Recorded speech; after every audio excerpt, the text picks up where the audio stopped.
প্রতিটি মানুষ একদিন না একদিন মৃত্যুবরণ করবে। কেউ বাঁচতে পারবে না যুবক, কেউ বাঁচতে পারবে না। আল্লাহ তাআলা পবিত্র কালামে বলেন, কুল্লু নাফসিন যায়িকাতুল মাউত। প্রত্যেকটা নফস যে একবার হায়াত পেয়েছে সে মৃত্যুবরণ করবেই করবে।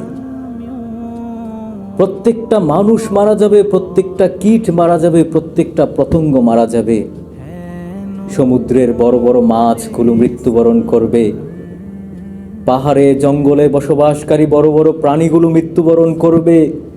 ওই যে মস্ত বড় হাতি দেখা তুমি বিস্ময় প্রকাশ করো, ওই যে লম্বা জিরাফ দেখা তুমি অবাক হও, ওই জিরাফগুলো মারা যাবে।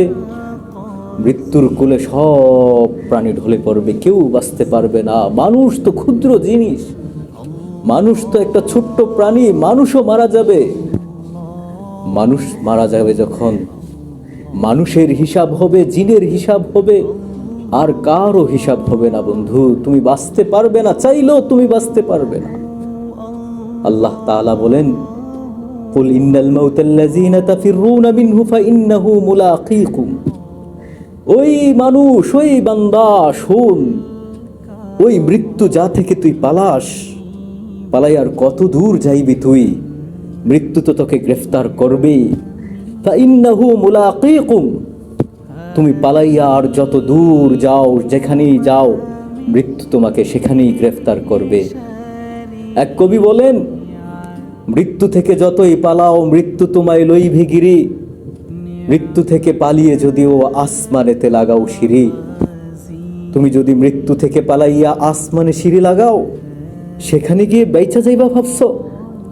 না, সেখানেও তুমি বাঁচতে পারবে না। মৃত্যু সেখানেও তোমার হাজির হবে। মৃত্যু থেকে পালাইয়া যদি তুমি এমন একটা গৃহে অবস্থান করো যেখানে একটা মাছি যাইতে পারে না, একটা মশা যাইতে পারে না, দেখবা যখনই তোমার সময় হবে, ওয়াক্ত হবে, মৃত্যু সেখানে পৌঁছা যাবে, তোমাকে ধরবে। ওই অমুক সময় শেষ, আর একটা মিনিটও না, আর একটা মুহূর্ত না, আর একটা সেকেন্ডও না, তোমাকে খপ করে ধরে মৃত্যু তোমাকে নিয়ে কবরে দাখিল করাই দিবে। তুমি মৃত্যুর কাছে বলবে যে আমাকে একটু সময় দাও, আমার অনেক কাজ বাকি রয়ে গেছে। মৃত্যু তোমাকে সময় দিবে না, তুমি হাহাকার করবে, চিৎকার করবে, তোমার রূহটা বের হয়ে যাবে। কষ্ট, এত পরিমাণের কষ্ট। এই মৃত্যুর কষ্ট আমাদের নবী সাল্লাল্লাহু আলাইহি সাল্লাম পেয়েছিল।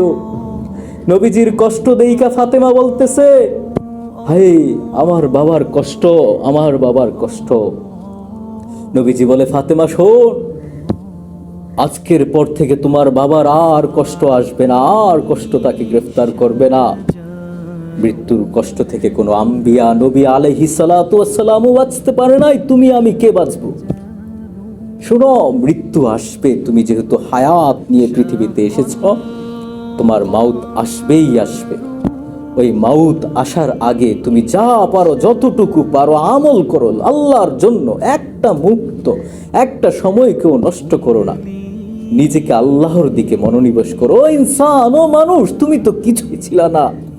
তুমি একটা নুতফা ছিলা, একটা বীর্য ছিলা, সেখান থেকে একটা রক্তপিণ্ড হয়েছিল, সেখান থেকে একটা গোশত হয়েছ, দেহ পাইছো। এত অহংকার কেন? এত গর্ব কেন? এত গর্ব, এত অহংকার, এই জৌলুস যৌবন একদিন তো ফুরাইয়া যাইবে। তুমি তো মৃত্যুর কোলে ঢলা পড়বা। কবর তোমার জন্য অপেক্ষমান। তুমি কি দেখো না তোমার পাড়া মহল্লার ওই যে বড় বড় মানুষগুলো আছে, সবগুলো কবরে শায়িত? তাহলে তোমার কিসের এত অহংকার?